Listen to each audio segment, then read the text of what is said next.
crimes, I think hate crimes exist now for the same reason that they started. We have a group of people in America, basically European Americans, who feel somewhat entitled and are unhappy with either their lot in life. They are willing to blame somebody else for their lousy lot in life, their lousy place. Ultimately, it starts with culture, and you're going to have a group of people, African Americans, who people don't understand.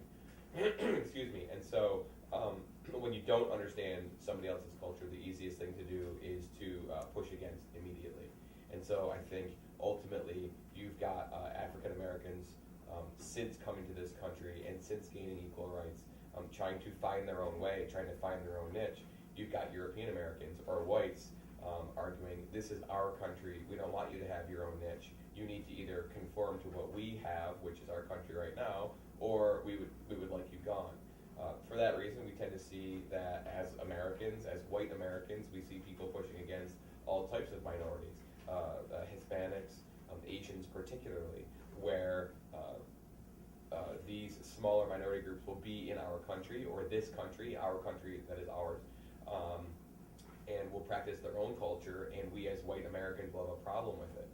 If you look at it conversely, though, imagine that you went to a country a country that did not speak, where the people did not speak English, and you were able to find a group of people who looked just like you, who spoke just like you. Would you not hold on to your own culture? Would you not do exactly what you were comfortable with because you were in a place that you didn't know, or a place that didn't either respect you or want you? And the answer is, of course you would. You go to a country that doesn't speak English, and you find somebody who does speak English, you hold on with both hands.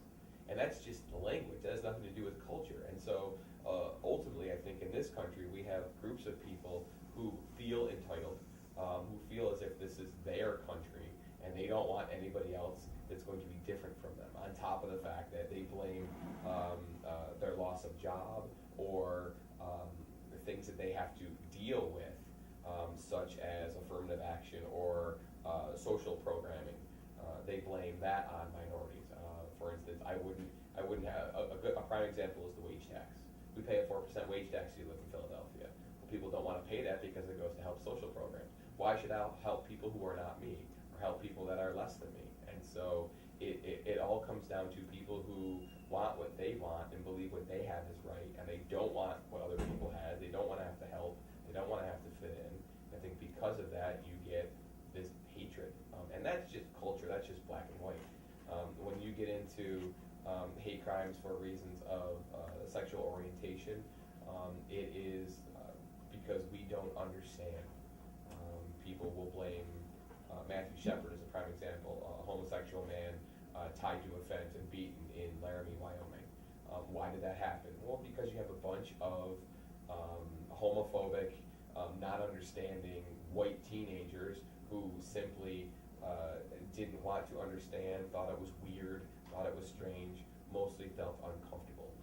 Hate crimes happen because we don't feel comfortable with what's going on around us. We disagree with what's going on around us, and so we ultimately push as hard as we can to get that away